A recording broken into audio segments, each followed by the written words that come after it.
right, what's up? Welcome to the Gossip Intellectual Podcast with me, comedian Royce Wynn, where we talk about sports, politics, and entertainment. Boy, has it been a week with all that stuff. We have a jam-packed show, a lot of fun stuff to talk about, or not so fun, but we'll try to make it fun today. Friday morning, it's cold in New York City. I woke up and my roommate made me a big pot of coffee, like a huge pot, and I just kept drinking it because it was there. And I was like getting ready for the show, and you have like your little anxiety ticks or whatever. So mine was like, I just need more coffee. There's a little bit of coffee left. But yeah, I was proud of myself. I didn't do that long walk to get coffee, even though I do like, we've talked about this before, my routine of going to the coffee shop. It's a little cold, so I got an option now, right? If it's a little warmer, I'll go. If it's not, but right now I'm broke, right? Which I finally was on time for something, right? I was late to the internet with making funny videos, and I'm on time with being broke. Broke is cool now, right? Like, it's relatable. It's good content. So my content will get better because I have stuff that connects to the common man. All right, every day we're just watching more and more influencers get canceled for living their rich, fun life, which is what everybody's on the internet trying to do. Okay, we've run out of options. Okay, we're going to talk about how the entertainment business is crumbling under mergers, AI, and yeah, it was kind of like our only way out was to just get on the internet and act a fool, and somehow, or not act a fool. Actually, the job market was flooded, and we all went to college or master's something, and they were just like, sorry, we can't hire you. And we're like, fine, we'll go on the internet and become a millionaire. But now they're like, we're going to control that too. So what is the millennial left to do?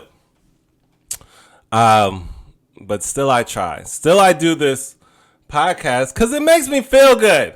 Okay? It's an outlet, right? I was watching an interview, and I agree with what he said. Like, people were just like, oh my God, this like doing comedy keep you in this dark mode. And it's just like, no, it's an advantage. It's an outlet to somewhat, talk about it, for that hour or 30 minutes or whatever.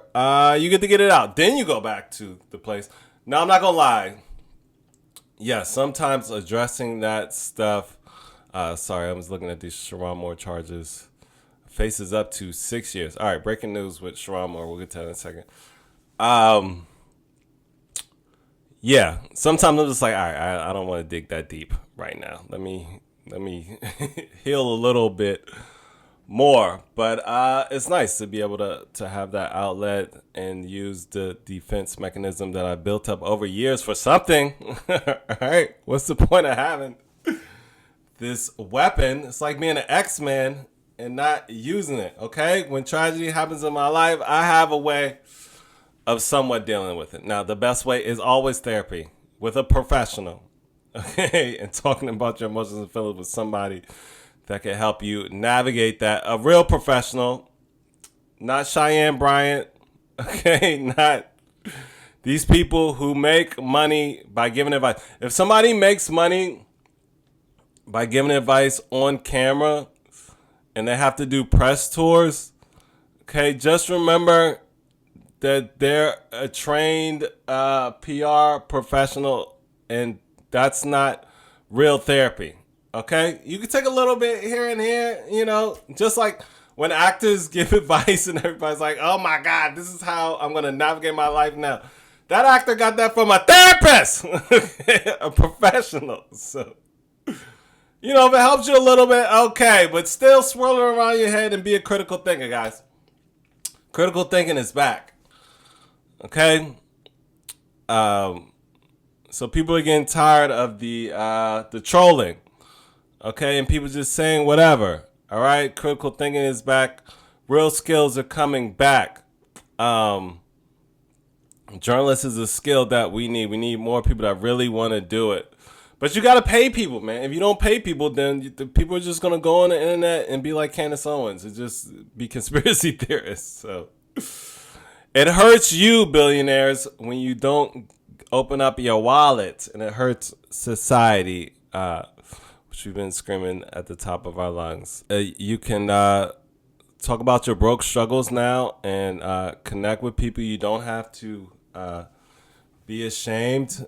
And, we all used to be faking it, and now we're all telling the truth and connecting over it, which is great. I followed this girl, and she had like all these meals under like $13 in New York or $15 in New York, and useful tool. All right.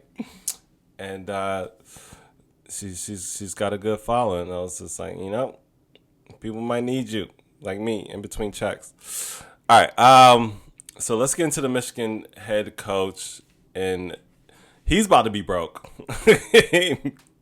through his own demise. It wasn't the system. Okay. I mean, honestly, if you're a black coach, they're gonna come down a little bit harder on you, but still. You knew that already. Okay, you decided to not cover your tracks and make very bad decisions. Not the Michigan way. Okay, I don't know what you were thinking, but I don't know. They're saying he might be a little mentally ill. I don't know. But the rumor is, what I've heard, which I didn't know, coaches are just like players. Like, they're in it for the shine and the girls too. Obviously. All right, so let's see the update. I didn't write it down, so let me look at it real quick. Okay, so Sherrone Moore is charged with a third-degree felony home invasion, as well as a misdemeanor count of stalking and a misdemeanor count of breaking and entering, according to Washtenaw County prosecutors. Moore will be arraigned 1 p.m. Friday. Okay. So if you haven't heard this story, Michigan head coach Bombshell was fired after losing to Ohio State. I was just joking. But he had a girlfriend on staff who was 24. He's 39. He's married with 3 kids. She was getting paid $58K, and he bumped up her salary to $90K. Rumor is they knew about this affair for a while. They asked him about it, denied it. I think he got mad. She was talking about it to somebody, fired her. Then the floodgates opened. It's huge news. So then he went crazy, went home. I think threatened to kill himself, and then broke into her house. So obviously he was stalking her and going crazy because he's lost everything by his choices. Now, this is funny because this is a coach. So as a coach, if you ever play sports, they're out there coaching you on life and football. Young man, you got to be strong. Okay, no matter what happens, be a man about it. Make good decisions on and off the field. And now, you got a side piece as an assistant, a young assistant, and you got 3 kids. And honestly, I saw another story where he DoorDashed the Plan B. It's like, dog, you're not good at this. Okay? You're not good at cheating. And as a coach, you're supposed to recognize skill sets. Your skill set is not good at cheating. I'm not good at cheating. Okay? I'm too honest of a person. I don't like to lie. I don't have a good poker face. I don't do it, okay? If I want to be single, I'm just be like, listen, we're single, okay? Or I'm single. Yeah, we're both single, all right? Did I deal with somebody on Wednesday? Maybe. That's the most I can give you. I can't lie. So I don't know. I don't know if she wanted him to leave, if she thought he was gonna leave. But as a coach, you're supposed to plan ahead, see the play, see the play. As a man who's almost 40, you should have had enough situations with women to understand the situation. Young girls like men in power. Young girls are attracted to family men. Young girls are going to approach you. Now, she's wrong. She's dead wrong. Because he had a family with 3 kids, sis. Leave that man alone. You're 24. There's plenty of men out here. So you should know that this pushes you in a compromising position because it's exactly what happened. Okay, if she gets mad, she can just blackmail you because she has the information that can ruin your life. All right? Now, other people are saying, like, he could have got, he wouldn't have got fired if he was winning. They cover those things up. I'm just like, all right, maybe, but don't put yourself in that position. And I said this on TikTok. I was like, there's plenty of cities if you want to find a mistress. All right, you're a coach. You got plenty of excuses. I'm doing a late night workout. I'm going to meet some guys, a recruit's mom, something. plenty of alibis. You're a busy guy. But to have her right there on campus with cameras and all types of people walking around, it looks funny in this day and age.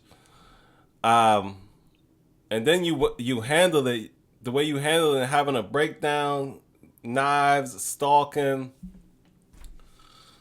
Dog, you knew the risk that you were gonna take, that you were taking, and the possibilities. Take it like a man, okay? Don't break down, don't stalk her, don't blow up her phone now. All right, you blowing up her phone like Diddy. Don't do that. All right, fuck. All you do is fuck. Call your people. I fucked up, dog. I fucked up. So everybody's just blown away. The only person that understood him was Shannon Sharp for obvious reasons. And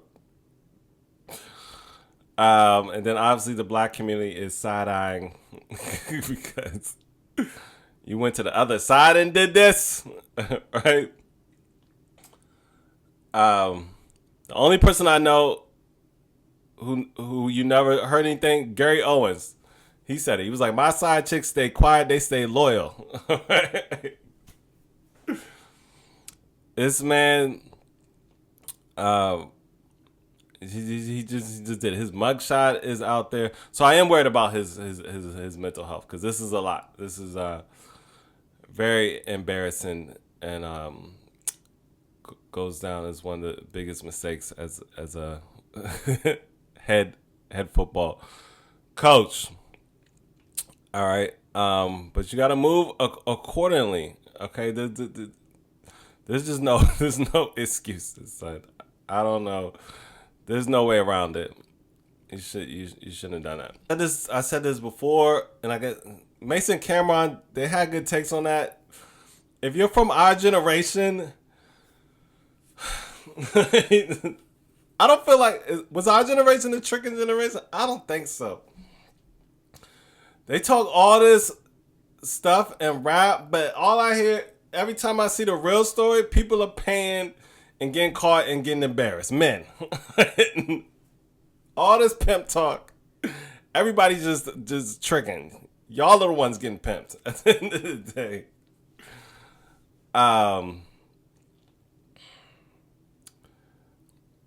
Yeah. I mean, it's just embarrassing. Embarrassing. His daughters be like, my dad's a simp. This is a simp. if you don't want to call a simp, this is a simp. You got literally tricked out of your salary. And so I don't know, morality clause or whatever you call it, where you don't date people on staff for reasons like this. Now, I will say, like, when you're in that environment and you see everybody doing it, or different organizations where maybe it's like an unwritten law, like you could do it, but just if it comes out and you get caught, you gotta deal with it.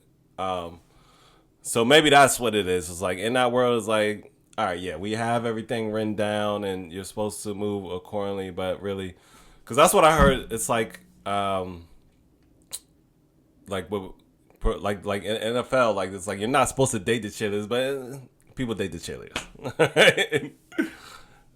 People marry the cheerleaders. People have babies by the cheerleaders. So it's just like, yeah, that's what we said. That's what we would like you to do, but that's not a rule that everybody follows. But the organization is going to protect itself at the end of the day, especially when you lose to Ohio State.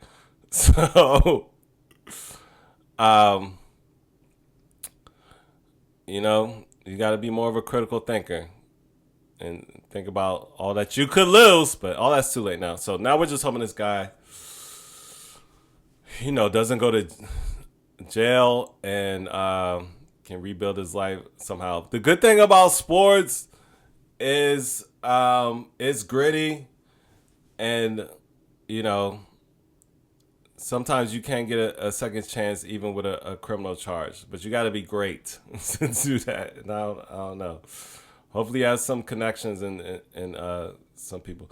It's dominated by men. It's like, I understand. I cheat on my wife too. So, so hopefully somebody understands. It gives him an assistant job for $90K. All right. To other people who have made terrible decisions, Diddy. Most of the Diddy Doc. I got like 15 minutes left. I didn't think I was gonna watch it. I was like, because remember the whole case was going on. That was a dark time, right? You just felt like heavy, and just every day it was something crazy. Like, how is somebody treating people like this?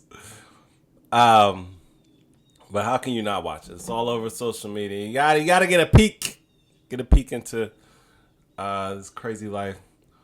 What I noticed from the beginning, even like the first like 20 minutes, it did feel a little biased. And even though they said they reached out to other people, just the way they told the story, and I was just like, I was surprised not many people from media talked about that, because I'm like, if you work in media, you can tell a story. You can tell a story a certain way to make things look a certain way. That's why when they say even that's how I felt about the Eddie Murphy doc or the Jordan doc. Is just like, when the person producing a documentary about themselves, they're not gonna tell the other side or give unbiased opinion. They're gonna be biased toward themselves and make themselves look good. So I think this was biased towards them, and the only person I saw come out and say that it was a little biased outside of Marlon Wayans. Marlon Wayans is getting killed right now for saying that, but it's like, he was there. He was friends with Tupac. He went to Diddy parties. He knows the story. Was Toure. He was just like, Diddy did not convince Biggie to go to LA so he could get shot. That is not the story, but that's how the documentary made it look. Now the Tupac, it's like, oh, maybe he did have a deal with the Tupac thing, because they had the actual like gangsters that dealt with that situation talking about it. I did learn that Diddy loves to party. Diddy has been partying all his life, from 18 to 50. Now he went from clean partying to dirty partying. Okay, at first he was clean, no drinking, clean cut, college kid, Catholic school, and then I don't know, it just got dark. So that never really got explained. Like, when did he become dark? They made it sound like it was just the money and the power once he got Bad Boy up and going and he got the millions. It seems like it was LA. It seems similar to Kanye West. Like, once he went to Los Angeles, did I get that right? I feel like he moved to Los Angeles for a second. He did, because remember they went to Kid Cudi's house, but it seemed like before, yeah, I think they went out there. He went out there with the stylist and stuff. I forgot the timeline of that. But yeah, whenever he and then when Cassie came in, he was already evil and dark. And just the Cassie part was just heartbreaking. I didn't know he made her get 2 breast augmentation surgeries. Everybody was laughing at the little rod part because it was just like, all right, so you woke up in a crazy situation and you kept finishing the album. But you got to see where he's coming from. He's just like, I just got to do whatever I got to do to get this opportunity. And he just learned the hard way. Sometimes the money is not worth it. But we've all had a job where it's just like, I will deal with this humiliation just to get to my next step. So that's how he was looking at it. Now, his humiliation was on another level, but he thought he was going to get a lot of money. What would you do for $250,000 and, maybe more after that? He was willing to deal with that. But, yeah, Ray J was astonished. He was like, so you just woke up sore and just kept making music. And people come from different situations. And like they said, he liked to keep people desperate to the point where he could do stuff to you. Because he knew you needed him to get to that next step. So that was kind of like his strategy. If you're a millennial, you heard and have seen documentaries and stuff before. I heard these stories before. So the new stuff to me was Cassie and Little Rod. Oh, and hearing from the jurors. So the jurors are as dumb as we thought. They really, even though they had a psychologist or psychiatrist come in and explain somebody dealing with domestic abuse, the jurors weren't hearing none of that. Little Indian dude was like, I don't know Diddy. I never heard of Diddy, but I don't understand how she kept going back after being hurt. It's just like, she tried to go home and he made her mom remortgage her house to pay him back for buying her clothes. What do you mean? She didn't feel safe. He controlled all of her finances, everything. So they just did not understand that. I gotta watch the last 15 minutes. But that was the biggest thing. So, in my opinion, he definitely sex trafficked Cassie. There was a point where she said, I have work to do. And he was like, this is your job. So, yeah, my heart goes out to her. And all that she went through, I couldn't do it. I don't know if you've seen that one interview where she just has glasses on. She just sounds exhausted. Just dealing with him.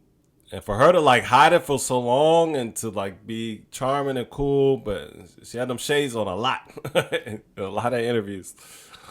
But yeah, it's crazy. And Hollywood is just really silent. Like people are just coming out and still defending him. And that's just crazy to me. Because he is the devil. But I guess when you're just close to somebody and you've seen another side of them, but I don't know. At this point, I will never work with Diddy. I don't care. Because first of all, you don't know if you're gonna get paid working with Diddy. And then once you're in his web, you don't know what he's gonna do.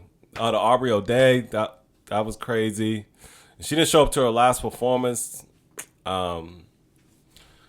So, but yeah, it was, but I could say all that and still be like, they made things look a certain way. The fact that he filmed himself in a hotel, I came to New York, I'm dealing with it, right? And it was crazy to see him like care about public opinion so much, but they said that really mattered and that really skews people's opinion. So if you're not a critical thinker, which clearly this country is not, this current situation we're in, you looked at it a certain way. So that was a big thing I learned too. The jury wasn't sequestered, which means that they can go home and look at stuff. So he had his PR team put a bunch of stuff on the internet and stuff. So the jury's in court and then they're going home and they're seeing all the stuff on the internet. And the juror said in there that she knew jurors that were excited to go home and see what was being talked about on the internet. So I remember people saying there's no way the jurors aren't seeing stuff outside the courtroom, and that was true.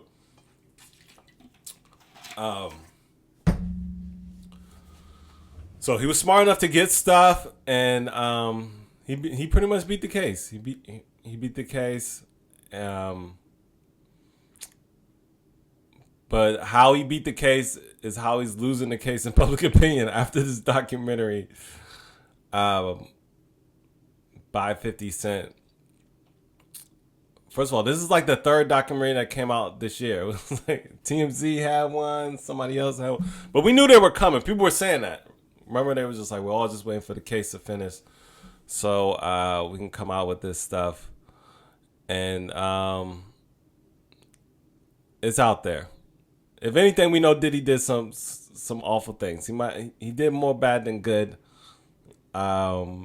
But he's still very beloved at the end of the day. At the end of the day, he's so beloved. It's crazy.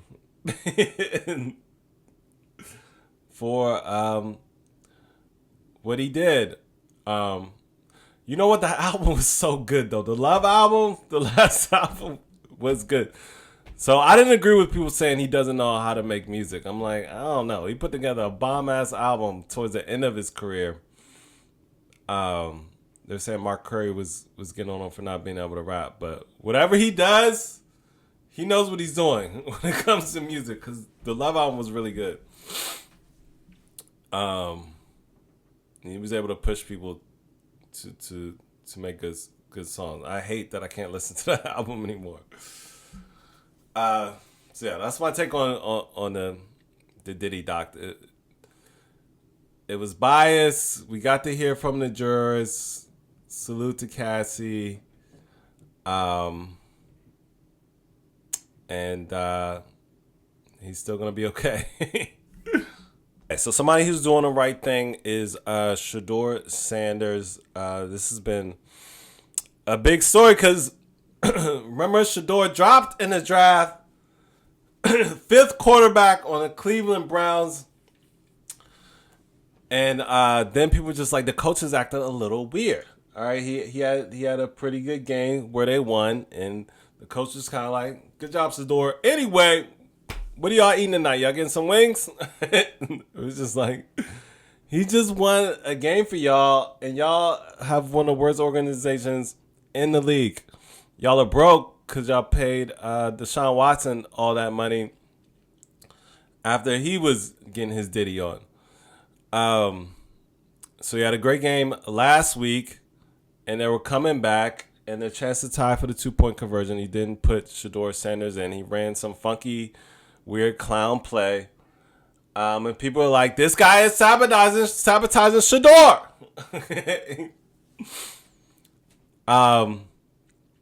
And so some people are just like, is it just him? Are people telling him to do this? Either way, Shedeur rose from the ashes, and this is just making him look like a superhero. After all he's been through, 5th quarterback rose to the front. Dylan Gabriel's wife is catching hell for her comments about they want Dylan Gabriel to start. And the pressure is on. So it's just fun to see. After all he went through and behind closed doors, I guess they were saying he was cocky. Stories are coming. The NFL definitely conspired against him, and he just stayed humble and showed he was the best.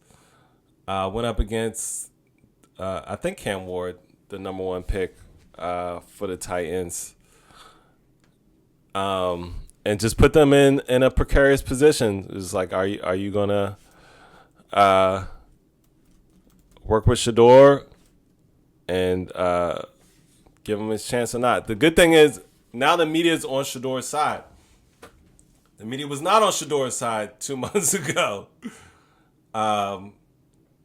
You know, it was talking about his chains and he was cocky and his dad should have shut up. And now it's like, give this guy a chance. This guy has a future. And Shedeur's been confident in himself the whole time. And now it's fun to see the confidence. Before it was too confident. And now it's just, there's clips of him talking about how he's ready to play, which you need to be as a quarterback. I mean, you can't be a quarterback in the NFL being like, I hope it works out. I think I'm the guy. You got to be like, I'm going to do this. Okay? So all eyes on Shedeur. We felt bad for him. He lost a lot of money in the draft, and people felt like it wasn't fair. And now he let his play speak for him. So good luck to Shedeur. Okay, so big news in politics. Jasmine Crockett is running for a Senate seat, and she's running against James Tallarico. So this is interesting. Immediately, Jasmine Crockett was attacked by Mike Johnson. He's such a Somebody was talking about SGA presidents or politics. He still looks like an SGA president, like the biggest geek, rubbing his hands together. I can't wait to see. But she's running against James Tallarico, who also had a good press run. Then it came to a halt, which we'll talk about in a second. So Jasmine Crockett has had a good year. She's nationally known, the clapback queen. Now they say the older Democrats don't like Jasmine Crockett as much, but the millennials and the younger ones do. Until recently, when she announced her run for Senate, they said she gets money for AIPAC and she supports Israel. Jasmine. That's going to turn young people off. So I did about 5 minutes of research, and I saw the youngins like James Tallarico. Is it because he likes porn? I don't think so. But it does make him relatable. We started off this podcast talking about being broken relatable, being freaky and relatable. Okay, he likes OnlyFans girls. So does every male 34 and under that's heterosexual. Who else? That was another thing with the Michigan coach. He DM'd the OnlyFans girl. It was like, bro, what is going on? Bro, I guess it's a stress reliever for him. But it's just like, you got to find another method. Anyway, so back to James Tallarico. So it's porn versus AIPAC, which will be the bigger hindrance. I did watch a little press conference, Jazz. She looked a little nervous. That's the first time I've seen her nervous. But Mike Johnson said Texas is red. I think Texas is kind of purple. Like it was almost blue a couple times. So it's like 51% red, 49% blue, I think. But I looked, they said the people 55 and up like Jasmine Crockett. Now, from my experience here in New York, a lot of the older people liked Cuomo. A lot of the young people liked Mamdani. But it was kind of like the perfect storm. Where I forgot, whatever they said, Mamdani was able to get money for his campaign. What is it called? All right, you guys got to look that up. All right, there's a thing in New York that they have where candidates can even the playing field by getting money for their campaign. With let me see, Mondani gets money with special program to run. What's it called? Fuck. Okay. Public matching funds program. It was a perfect storm with that, with Mondani. Young people were just tired. And then Cuomo had like scandal after scandal, right? Like he's cool with Trump. He messes with girls. He's killing people in nursing homes. It was just like special after special. So young people came out and drove. Mondani killed it on social media. He connected. So Jasmine, she's not the incumbent, but she's the more popular one. Only reason I know about James Talarico is because the podcast I watched that talks about politics a lot. So he rose a little bit, but she's still the bigger name. And she has the older voters. Older voters obviously take voting more seriously. James was doing well. Had the porn scandal. Texas is very religious. So it'll be interesting to see. But Jasmine did look nervous.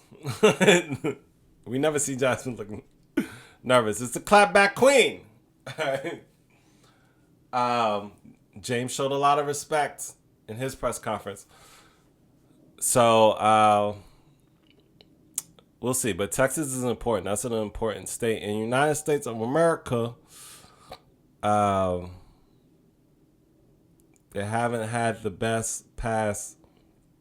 So they're running against the incumbent Republican. This is the primary between those two. So it'll be interesting to see who people go with. So they said, I think they said she has like an 8-point lead or something like that. So we'll see what they like better. Now this is a little different than Kamala versus Trump. These are two Democrats. I think James is a little bit more conservative. I don't know anymore. He has a conservative look, but now we see you like OnlyFans models. So, we'll see. What was the other thing I was going to say about that?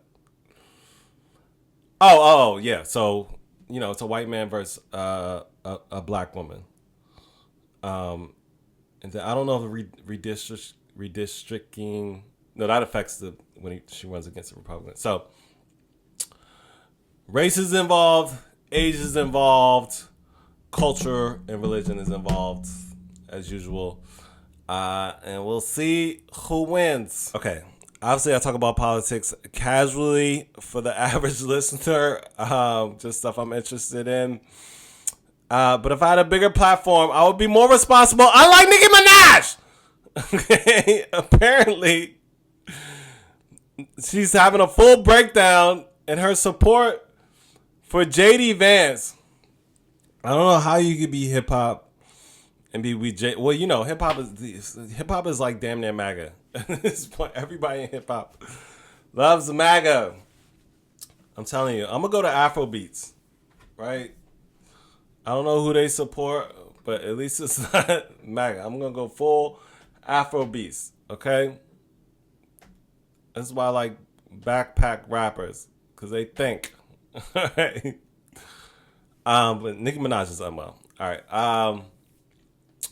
So she had a whole back and forth with JD Vance. They both praised each other. Which, you know what it's like? It's like the most popular girl in school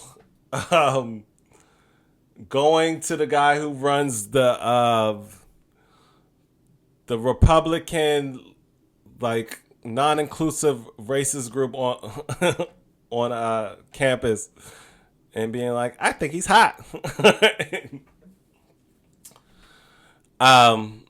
So anyway, after that, she kept going today, and she's mad at Gavin Newsom for supporting transgenders.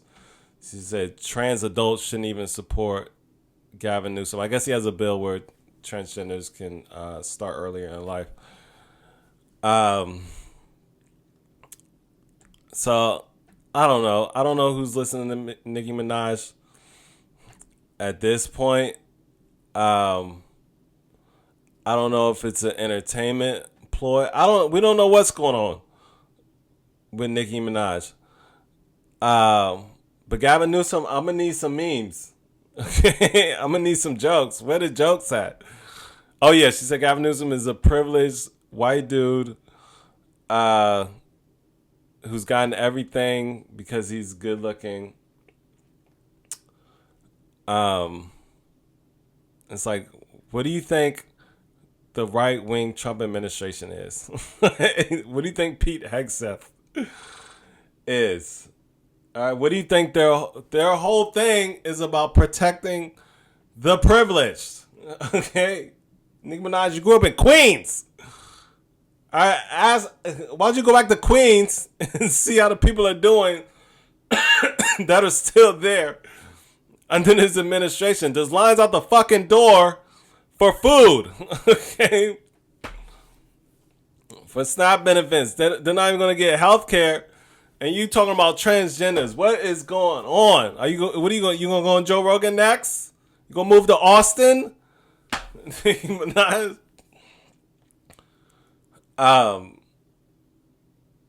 So it's Nicki Minaj at this point because you're delusional. And I just went on her page. She's got Bible scriptures going. She's speaking in tongues. Nobody knows what's going on with Nicki Minaj, but she has a huge fan base. Which fan base do you think is more mentally ill, Nicki Minaj, or MAGA? We need to take that poll. So it actually does go hand in hand. I mean, but Nicki Minaj has a huge LGBTQ fan base. So y'all are standing for that, for her going against trans and speaking on how to be trans when she knows nothing about it. And so, anyway, that's funny. It's not, but it is. All right, real quick, breaking news. Ace and Shelly broke up. What? I didn't watch the show, but I liked them as a couple. I was getting into it online. You know, I stay connected with Gen Z. I see what's going on. I was like, Shelly and Ace are cute. And you know, I love to talk about relationships and judge and project. That's what I do. And I was like, they seem cute together. They got a good vibe going. And according to page 6, she's turned the page. They're no longer together. She's keeping the reason private. So I don't know. They had some good clips from their streams that I saw. And she was cute. So I don't know. Was Ace entertaining other people? Ace is a very good looking guy. He might have been entertaining other loves on his own island out here. And Shelly was like, is it me or not? So everybody's breaking up. We're waiting for Nick and Olandria to break up. That one I was just like, it seemed okay, but it didn't seem, I don't know. People are like, oh my God, the way he loves her. And I was like, I don't see it. They seem like more of a Hollywood couple. Shelly and Ace seems like they had more of a friendship, but I'm not always right. All right.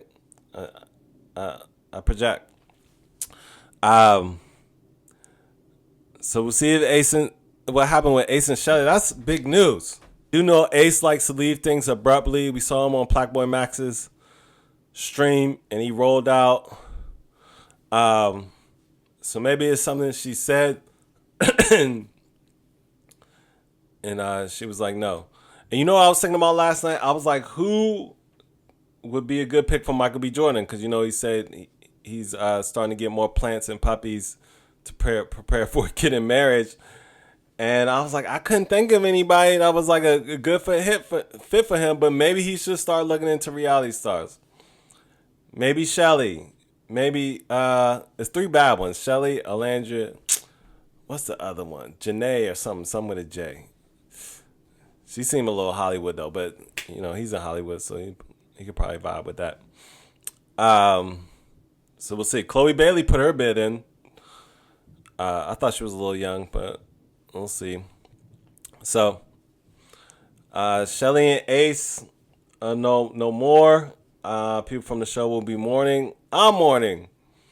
I thought that was a cute little couple. I've been watching like I was gonna say some of the streamers. I was like, I don't like the relationship, but I was like, nah, some of them I do. I do like. I like Jay Cinco and Lala. Marlon and Yana are cute too. All right, so that's Gen Z relationship news. But yeah, I was breaking. I just came out like an hour ago. Shelly and Ace no longer together. Aw, what's funny about them? Just last thing is, it just popped in my head. They're like opposite skin tone of Rihanna and ASAP. I don't know. That was just an observation.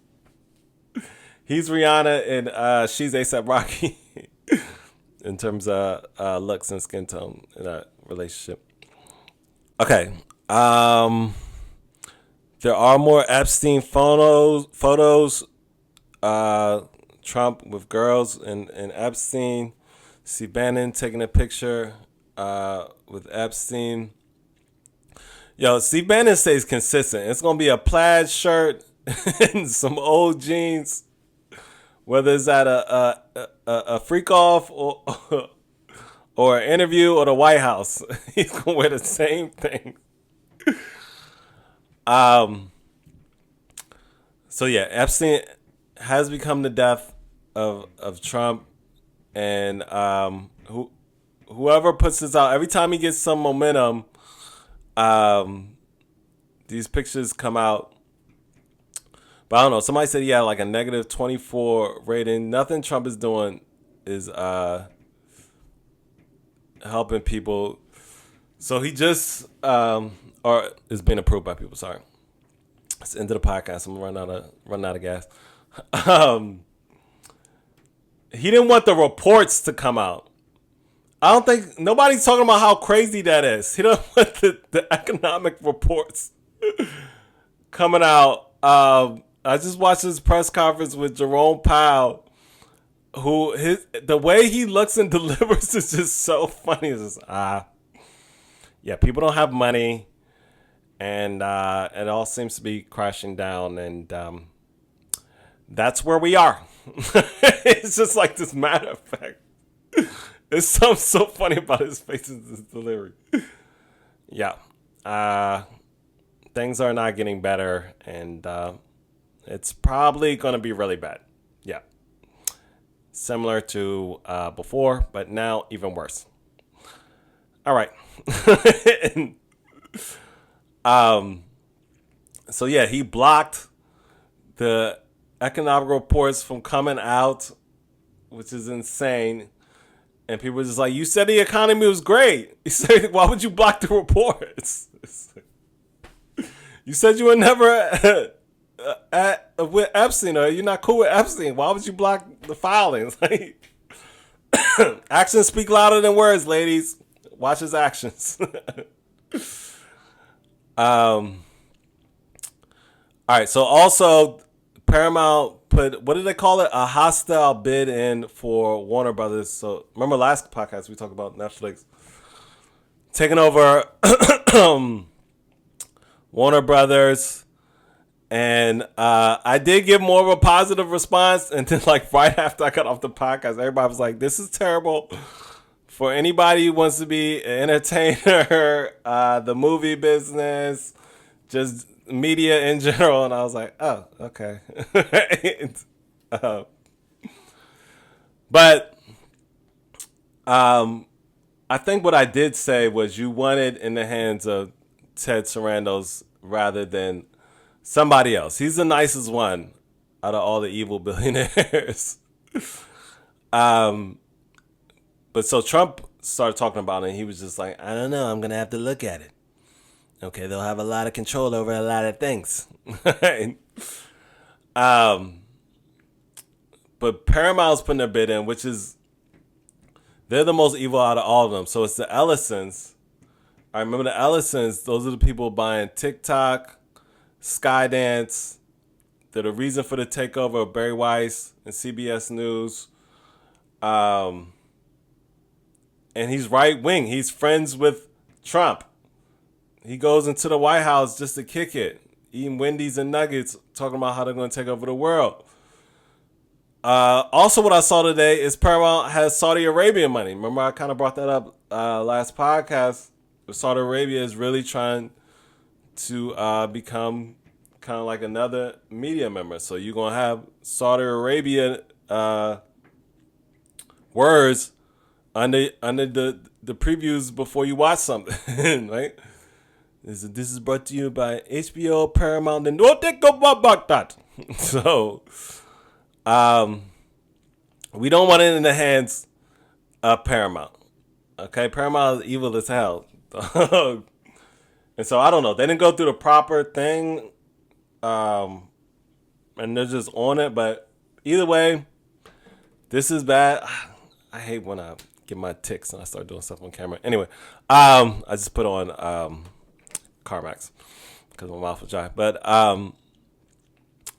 so either way, this is tough, man. Because kind of like I said at the beginning of the podcast, you know, we grew up on MTV. All right, so we had the shutdowns. All right, and I'm glad somebody broke this down. It's like I used to be able to make a living off a write-em job, make like $3,000 a week, and now they've made it where it's just like a gig economy in the entertainment business. You write for a show, you make a little bit of money, then you know you're jobless. So you're not making as much money as you can on shows. Okay, they're not even making shows in LA anymore. They're going to Canada and stuff to pay less taxes. With streaming, they're not going to make as many movies. And it's in the hands of whoever gets this if they want to keep the movie. So the movie business might be over, or it's just going to be movie straight to streaming. Right, a movie now goes in the theater for 2 months and it's on streaming. And if you're broke like me, it's just like, I'll just wait till it's on streaming. If I want to go to the movies, you know, I gotta eat out. Which blew my mind. I was telling my cousin this. I was like, I don't understand why y'all are making longer movies when you know the attention span is 27 seconds.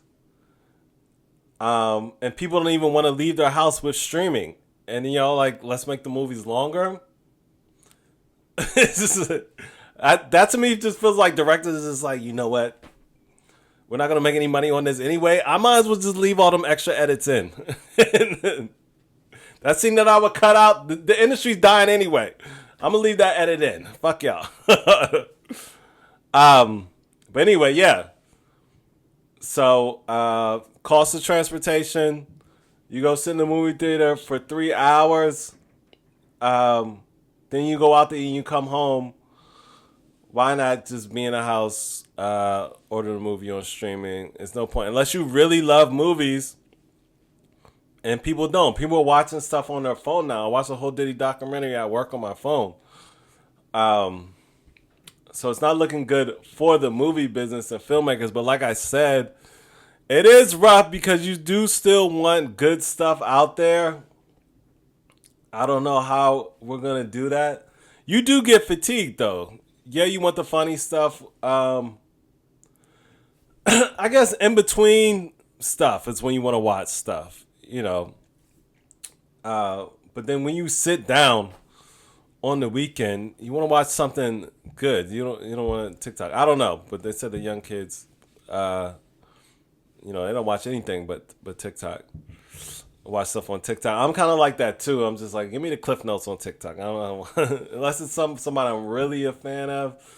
And I'm also unique because I'm in it and I'm creating stuff. So I'm studying and trying to learn. So we'll see where this all takes us. But either way, whoever has this, we just went back to how it used to be. We went back to the 70s.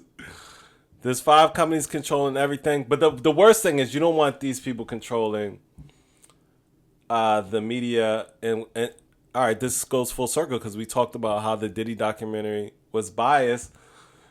You don't want biased content. We talked about TikTok. You talk about Trump. Your stuff gets suppressed. I remember one time I got 27 views. I forgot, talking about something stupid the administration did. I think it was Pete Hegseth or somebody.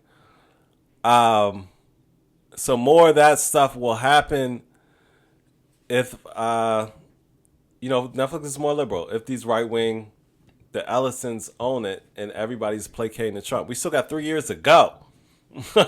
And, I just watched something where Hillary Clinton was talking about a lot of the stuff on Gaza is being manipulated. The information they're getting is from TikTok, and it seemed like she was upset about that. So if these guys control the streaming, they're going to control streaming, TikTok, and all these other things. And, media is powerful. So if they can control the masses and how they think and what they see, I don't know. We might have Nick Fuentes as president one day. No, hopefully not. God knows, hopefully not. And it's just for the up and coming entertainers. Like, where are they gonna work? I was thinking, hopefully, they'll make more shows and more studios. But people are saying it'll be less work. I think it'll just be less movies. So more, everything is just gonna be on streaming. And the days of somebody making $20 million a movie are over, which that's fine. By the way, we can't make the money we used to. It's just like, you were literally hit the lottery for being an actor, which now is becoming working class. So those dreams of having a ridiculous amount of money for mastering a skill, I mean, okay. Now, if the billionaires are making more money, that's unfair.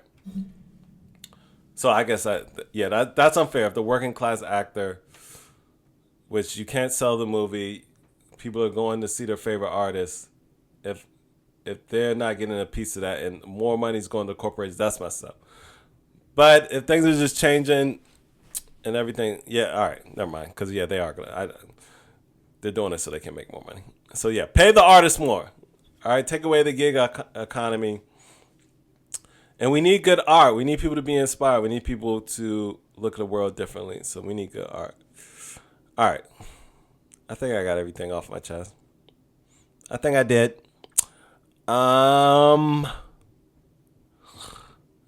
That's it. I think I'm going to save 21 Savage for TikTok. 21 Savage says Drake and Metro Boomin will get together soon. He has a new album out. And he did another interview with Big Bank. Remember Big Bank had that great interview with Young Thug, and he just had an interview with 21 Savage. But on the clips I've seen, made 21 Savage look good.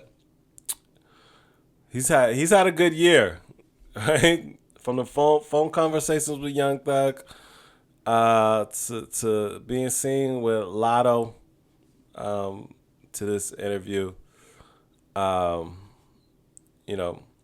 When we found out he was British, we was just like, hold on. You talking about stomping in Atlanta and you eating crumpets. No, obviously he grew up in Atlanta. So, he seemed to be the mediator in Atlanta. Lord knows we need mediation in Atlanta. Do less crime, do more songs. And he says he's going to try to get Drake and Metro Boomin together. It's pretty much a misunderstanding that went too far. I'm surprised Drake is open to that. He said Drake is open to that. I'm just like, after all that, okay. Drake must be really desperate for a hit.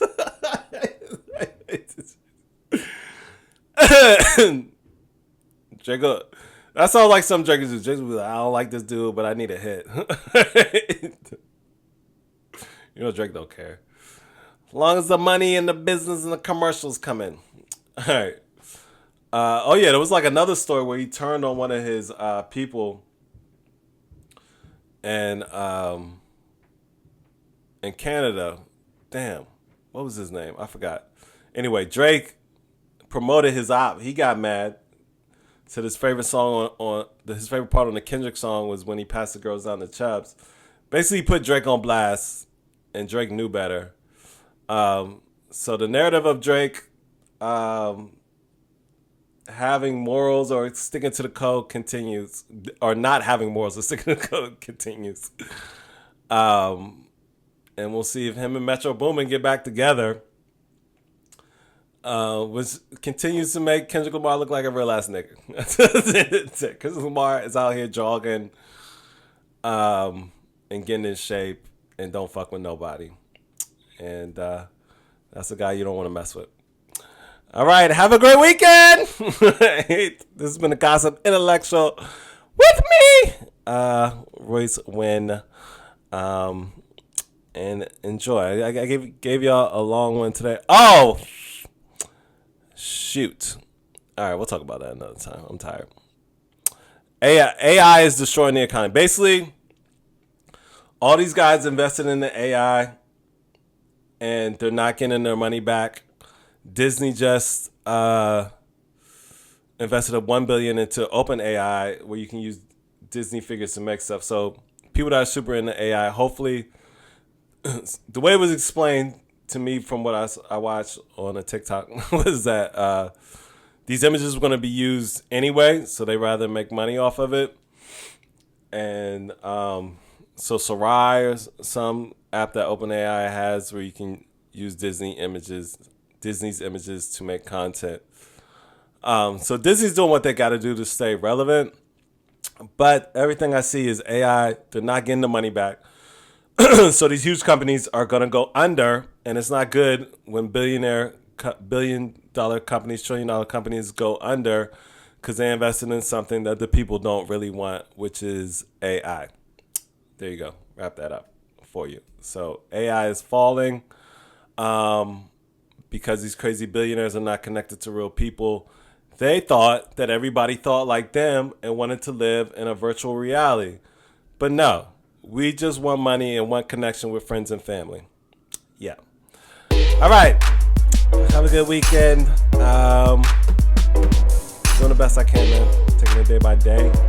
This was fun. Yeah. That's it. Bye.